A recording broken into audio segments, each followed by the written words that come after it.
இந்நிகழ்ச்சி ஸ்ரீராமனின் அருளமுதமாக வழங்கப்படுகிறது.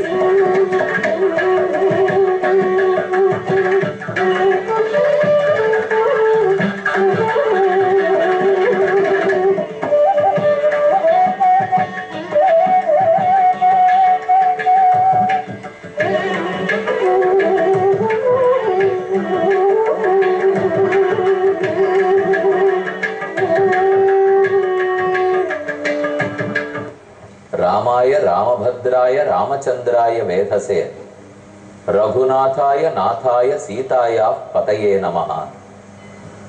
சீதாபதியான ராமச்சந்திரனை வணங்கி இன்றைய காலை பொழுதை நற்பொழுதாக்குவோம். நாள் முழுக்க நம்முடைய செயல்கள் நல்லதாக இருக்க வேண்டும். எண்ணங்களும் பேச்சும் உயர்ந்தவர்களாக இருக்க வேண்டும். ராமன் உயர்ந்தவன், சீதாராமன் அதைவிட உயர்ந்தவன். அவர்களை விடியலில் பற்றினோமானால் நம்முடைய மனம், மொழி, மெய் ஆகிய மூன்றும் உயர்ந்த விஷயங்களிலேயே ஈடுபட்டிருக்கும். சிறகடித்து பறக்கும், ஆனந்தமாக இருக்கும். மனம் லேசாக இருந்தால் எந்த துன்பமும் பெரிய துன்பமாகப்படாது. மனம் கனத்து போனால் சிறிய இடர்பாடுகள் கூட பெரியதாக நம் உள்ளத்தில் படும். அதற்காகத்தான் ஆன்மீகம், பக்தி, ஞானத்தை வளர்த்து கொள்ள வேண்டும், வாழ்க்கையை எளிமையாக்கி கொள்ள வேண்டும் என்று பெரியோர்கள் கூறியுள்ளார்கள். இன்று ஒரு ஆச்சரியமான கோயிலை அடைந்துள்ளோம். சுவால்பேட், ராஜாஜி நகர். அரக்கோணம் ரயில் ஐடியிலிருந்து சுமார் 1 கிலோமீட்டர் தூரத்தில் உள்ளது கோதண்டராமசுவாமி கோயில். கோயிலின் வெளிப்புறத்தை கடந்த நாள் நாம் தரிசித்துக் கொண்டோம். தற்போது உள்ளே புகுகிறோம். நிறைய சிறு சந்நிதிகள், உபசந்நிதிகள் உள்ளன. அதில் இன்று ஓரிரண்டு சந்நிதிகளை தரிசித்துக் கொள்ளலாம். முதலில் பக்த ஆஞ்சநேய சுவாமி. அஞ்சலி ஹஸ்தம், கூப்பிய திருக்கைகளோடே எழுந்துருளி உள்ளார். மூலவர், முன்னால் உற்சவமூர்த்தி. ரொம்ப ஆச்சரியமான வடிவம். அவர் முகத்தை பார்த்தாலே நம்மை பார்த்து நன்கு வாய் திறந்து சிரிக்கிறா போலே உள்ளது. இடதுபுறத்தில் நீண்ட கதை பிடித்திருக்கிறார். ஆஞ்சநேய சுவாமியை தரிசித்துக் கொண்டோம். மற்றொரு புறத்தில் கருடன் உள்ளார். பெரிய சிறகுகள், கூப்பிய திருக்கைகள். இவர்தான் வேதாத்மா விஹகேஸ்வரா. வேதமே தன்னுடைய திருமேனியாக படைத்தவர் கருடன். ஆஞ்சநேயரையும் கருடனையும் திருவடி என்னும், பெரிய திருவடி ஒன்னும் வைணவ மரபில் கூறுவார்கள். எங்கு நீங்கள் திருமண் காப்பு பார்த்தாலும் நெற்றியில் நாமம் விட்டுக் கொள்ளுகிறோம். அது கோயில் சுவற்றிலும் போடப்பட்டிருக்கும். நடுவாக நாமம், வலபுறத்தில் சக்கரமும் அதை தாண்டி கருடனும், இடதுபுறத்தில் சங்கமும் அதை தாண்டி திருவடி ஆஞ்சநேயரும் இருப்பார்கள். அப்ப பெருமானுடைய தொண்டில் சிறந்து நிற்பவர்கள் பெரிய திருவடியான கருடனும் திருவடியான ஆஞ்சநேய சுவாமியும். அவர்களை சேவித்துக் கொண்டு அடுத்த சன்னிதானத்தை அடைகிறோம். இத்திருக்கோயில் வைகானச ஆகமத்தின்படி நடந்து வருகிறது. இதோ விகனச மகரிஷியை சேவித்துக் கொள்கிறோம். கையிலே தண்டம் பிடித்து அதே போல் வலது திருக்கையால் அபயப்பிரதானம் பண்ணிக்கொண்டு இடது திருக்கையால் வரதஹஸ்தமாய் கீழ்நோக்கி நீட்டிக்கொண்டு ரொம்ப ஆச்சரியமான பெரிய திருவடிவத்தோடே வைகானச ஆகமத்தையே உலகத்துக்காக கொடுத்த விகனச மகரிஷி எழுந்துருளி உள்ளார். அவருக்கும் அடித்த சன்னிதானம் லக்ஷ்மி ஹயக்ரீவ பெருமானுடைய ஆஸ்தானம். மூலவர் லக்ஷ்மி ஹயக்ரீவர், உற்சவர் லக்ஷ்மி ஹயக்ரீவர். இதோ மூலவரை தரிசித்துக் கொள்ளுகிறோம். அழகான நீண்ட திருமுக மண்டலம், நெற்றியிலே துலங்கு திருநாமம், புன் சிரிப்பு. வலது கையால் நமக்கெல்லாம் அபயம் கொடுக்கிறார். இடது கையில் புத்தகத்தை பிடித்திருக்கிறார். இவர்தான் கல்வி கடவுள், ஞானத்துக்கெல்லாம் ஆதாரம். ஞானானந்தமயம் தேவம் நிர்மல ஸ்படிகாகிருதிம் ஆதாரம் சர்வவித்யானாம் ஹயக்ரீவம் உபாஸ்மகே என்று கூறுகிறோம். அப்படி ஞானத்துக்கே ஆதாரமாய், ஞானம் முதிர்ந்த பக்தியை கொடுக்கக்கூடியவராய், வேதங்களையெல்லாம் மீட்டு உபதேசிப்பவரான ஹயக்ரீவர் குதிரை முக கடவுளை தரிசித்துக் கொண்டோம். லக்ஷ்மி ஹயக்ரீவன் தன்னுடைய திருமடியில் மகாலட்சுமி தேவியை எழுந்தருள பண்ணி கொண்டிருக்கிறார். இந்த சுவாமிக்காகவே ஸ்ரீ வேதாந்த தேசிகன் ஹயக்ரீவ ஸ்தோத்திரம்னு பாடினார். இன்னைக்கும் திருவகீந்திரபுரம் நடுநாட்டு திருத்தலங்கள் 2 ஒன்று திருவகீந்திரபுரம். அங்க இருக்கக்கூடிய அழகான சிறு மலை, அந்த மலைக்கு மேலே ஹயக்ரீவ பெருமாள் எழுந்தருளி உள்ளார். அந்த ஹயக்ரீவனை குறித்துத்தான் ஸ்ரீ வேதாந்த தேசிகன் ஸ்தோத்திரம் அனுகிரகித்தார். அங்கேயும் சேவித்துக் கொள்கிறோம். இதோ சுவால்பேட்டை அரக்கோணத்திலே இருக்கும் இவ்விடத்திலே சேவித்துக் கொள்கிறோம். நமக்கு தேவை என்ன? அறிவு வளர வேண்டும், ஆத்ம பரமாத்ம ஞானம் ஏற்பட வேண்டும், உலகத்தில் பற்று குறைய வேண்டும். இதற்கெல்லாம் அருள் புரியும் பெருமான்களை தரிசித்தோம். இனி மேற்கொண்டு அடுத்த நாள் பார்ப்போம். இப்போது ராவணனை போகவிட்டாமல், சீதையை அபகரித்துக் கொண்டு போகவிட்டாமல் ஜடாயு தடுக்கிறார், போரிட்டார். ஆனால் அவர் சற்றே களைப்படைந்த போது சீதையை தூக்கி கொண்டு பறக்க முற்பட்டான் ராவணன். போகவிடவில்லை, மறுபடியும் தடுத்து போரிடுகிறார். சததா கிருதராஜேன கிளிஷ்யமானோ முகுர்முகு அமர்ஷஸ்புரதோஷ்ட அமர்ஷஸ்புரிதோஷ்ட சம்பிராகம்பத சராட்சச. அவனை மேலே போகவிடாமல் தடுத்தவர் மறுபடியும் பின்பக்கத்திலிருந்து ஓடி போய் அவன் முதுகில் குத்தி அவன் தலைமயிற்றை பிடித்து கிழித்து அவனை போக ஒட்டாமல் நிறுத்தினார். ததா குரோதாத் தசக்ரீவஹ சீதா முத்ஸ்ரிஜ்ய வீர்யவான் முஷ்டிபியாம் சரணாபியாஞ்ச கிருத்ரராஜம் அப்போயது. சட்டென்று ராவணனுக்கு கோபம் வந்தது. என்ன இந்த கழுகோட போய் இவ்வளவு நேரமாக சண்டை போட்டுக் கொண்டிருக்கிறோம், இவரை அழித்து விட வேண்டும். ஆனால் நேரே இவரோடு சண்டை போட்டால் இவர் நம்மை ஜெயித்து விடுவார் போல் இருக்கிறது, விடக்கூடாது என்று சந்திரஹாசம்னு ராவணனுடைய வாளுக்கு பெயர். அது சிவனுடைய அருளால் அவர் பெற்றது.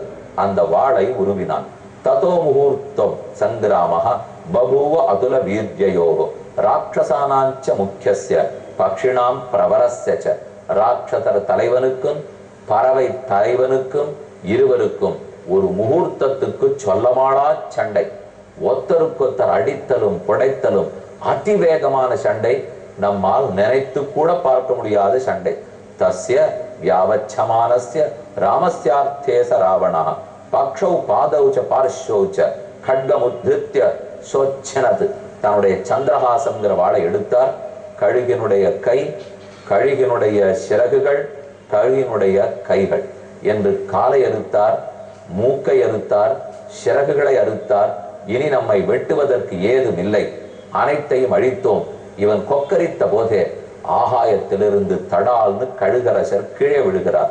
நிபபாத மகாகிருத்ரஹ தரண்யாம் அல்பஜீவிதா ச சின்ன பக்ஷா சஹசா ரக்ஷசா ரௌத்ர கர்மணா. கொடுமை அரக்கன், கொடுமையில் கடுவிசை அரக்கன் ஆழ்வார் சாதிக்கிறார். அந்த அரக்கனுடைய அடி தாங்க மாட்டாமல் மேலிருந்து தலை உருண்டு குப்புற கீழே விழுந்தார். தம் திருஷ்டுவா பதிதம் பூமௌ க்ஷதனா க்ஷதஜார்த்ரம் ஜட்டாயுஷம் அபியதாவத வைதேகி ஸ்வபந்துமிவ துக்கிதா. இப்படி அவர் கீழே விழுந்ததை பார்த்த உடனே ஏற்கனவே வைதேகிய பூமியில விட்டிருக்கார் ராவணன். ஏன்னா அவளை வைத்துக் கொண்டு போரிட முடியல, தேரை இழந்தான், குதிரைகளை இழந்தான். இப்ப சீதை கீழே பூமியில் நின்று கொண்டிருந்தாள். மேலிருந்து ஜட்டாயு கீழே விடுறதை பார்த்த உடனே அவரு கருகிலே ஓடி போனாள். தன் உயிரிலும் மேலான ஒரு தாத்தா, ஒரு பெரியப்பா, அவர் மடிந்தால் எவ்வளவு துக்கம் இருக்குமோ அதை போல் சீதை வருத்தப்பட்டால். தம் நீல ஜீமூத நிகாச கல்பம் சபாண்டுரோஸ்க உதார வீர்யம் ததர்ஷ லங்காதிபதி பிருத்திவ்யாம் ஜட்டாயுடம் சாந்தம் விவாக்னிதாவம். ஒரு நெருப்பு சடசடவென்று எரிந்து விட்டு தண்ணீர் ஊற்றிய போது அணைந்து காணப்படுமே, அதை போல் இவ்வளவு நேரம் வேகமாக போரிட்டு விட்டு ஜட்டாயு அணைந்து போய்விட்டார் போலும். நெருப்பு அணைந்து விட்டது. இனி நம்மை யார் காப்பார்கள்? ததஸ்துதம் பத்திரரதம் மகீதலே நிபாதிதம் ராவண வேகமர்திதம் புனச்ச சங்கிருக்கிய சசிப்பிரபானனா ருரோத சீதா ஜனகாத்மஜா ததா. மறுபடியும் தன் பலத்தை எல்லாம் திரட்டி கொண்ட ராவணன் அழிந்தார் ஜட்டாயு. இனி நம்மை தடுக்க எதிர்க்க ஆள் இல்லை என்று கூவிக்கொண்டே சீதையை மறுபடியும் தூக்கி கொண்டான். ஆகாசத்தில் பறக்கிறான். 52வது சர்க்கம். சீதை கீழே கிடக்கும் ஜட்டாயுவை பார்த்து அழுகிறாள். தன் நெருங்கிய உறவினனை பறிகொடுத்தா போலே. ஒரு பக்கம் தான் தூக்கி சொல்லப்படுகிறோம், அதனால் அவளுக்கு வருத்தம். மற்றொரு பக்கம் ஜட்டாயு ஒருத்தர் உதவிக்கு வந்தார், நல்லவர், அவரையும் இழந்தோம்.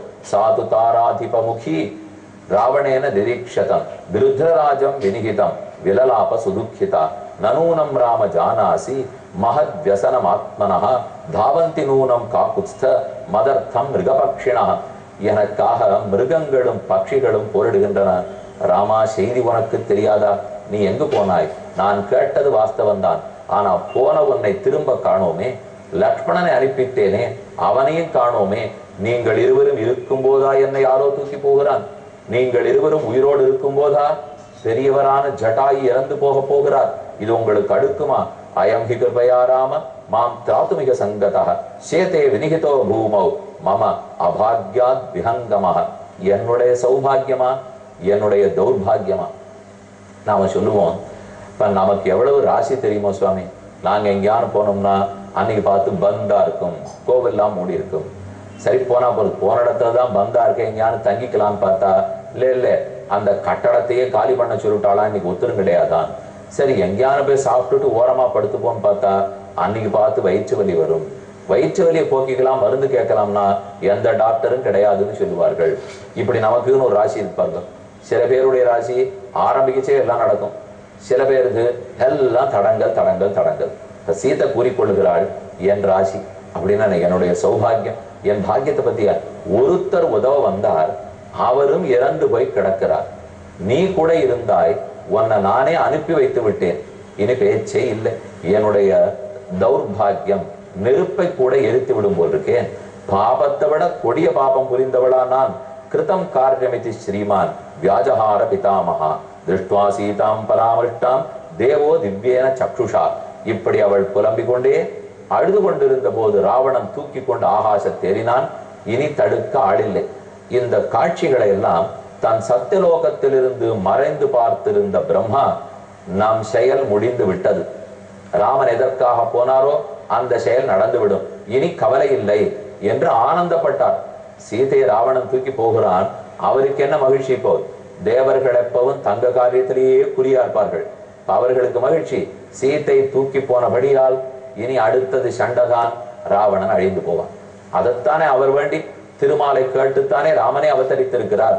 ஆனால் அவர் திருப்திப்பட்டாராம். கிருதம் காரியமிதி ஸ்ரீமான் வியாஜஹார பிதாமகா ராவணஸ்ய விநாசஞ்ச பிராப்தம் புத்வா எதிர்ச்சயா. ராவணனுடைய விநாசத்தை இனி தடுக்க முடியாதுன்னு அறிந்தார். உத்ருதேனச்ச வஸ்திரேண தஸ்யாஹா பீதேன ராவணா அதிகம் பரிபப்ராஜ கிருதீப்த இவாக்னினா தஸ்யாஹ பரமகல்யாண்யாஹ தாப்ராணி சுரபீணிச்ச பத்மபத்ராணி வைதேஹ்யா அபியகிர்யந்த ராவணம். ராவணன் சீதையை தூக்கி கொண்டு போக சீதை தெய்வதறியாமல் அழுகிறாள். பக்கத்தில் இருக்கிற மரம், செடி, கொடி, மலை, நதி இவற்றினிடத்திலெல்லாம் வேண்டுகிறாள். அப்போது ஆகாசத்தில் இருக்கிற தேவர்களுக்கு உதவ போகலாமா வேண்டாமா என்று சந்தேகம். ரிஷிகளுக்கு ராவணனை சபிக்கலாமா கூடாதா என்று மேலும் சந்தேகம். அதே சமயத்தில் சீதை உடுத்தியிருந்த புடவை, அவள் அணிந்திருந்த ஆபரணம், கால்களில் போட்டிருக்கும் நூபுரம், சதங்கை முதலானவை இதெல்லாம் அப்படியும் இப்படியும் ஓடி ராவணனும் தூக்கினபடியால் அதது உடைந்து கீழே விழுந்தன. அவரிடத்தில் இருக்கிற அதது உடைந்து விழுந்தது.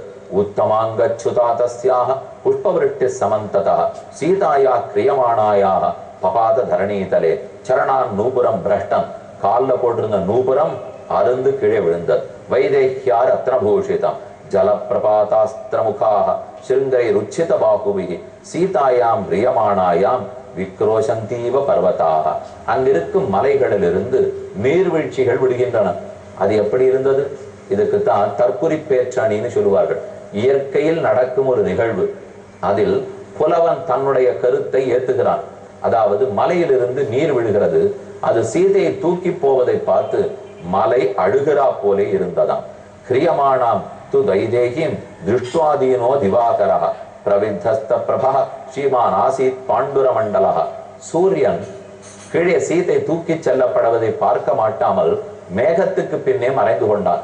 அது ஒரு தவறு நடப்பதை பார்த்தால் தட்டி கேட்க முடியாதவன் வெட்கப்படுமா போலே சூரியன் மறைந்து வெட்கப்பட்டிருக்கிறாப்புல இருந்ததாம். நாஸ்தி தர்மஹ குத சத்தியம், தர்மமே இல்லையே, சத்தியம் எங்கே இருக்க போகிறது என்று தேவர்களெல்லாம் முணுமுணுத்தார்கள். பேச தைரியம் இல்லை. ராவணன் சீதையை தூக்கி கொண்டு இலங்கைக்குள் நுழைகிறான். பார்ப்போம். ஓர் அறிவிப்பு. ஆகஸ்ட் மாசம் 2, 3, 4 ஆகிய தேதியில் உடுமலைப்பேட்டையில் ஸ்ரீ ராமையர் கல்யாண மண்டபம் வஉசி தெருவில் மாலை 6:30 மணிக்கு ஹனுமான் பெருமை, பக்தர்களான ஆழ்வார்களின் பெருமை. அவசியம் உடுமலைப்பேட்டை சுற்றியிருக்கும் பக்தர்கள் வந்து கலந்து கொள்ள வேண்டுகிறேன்.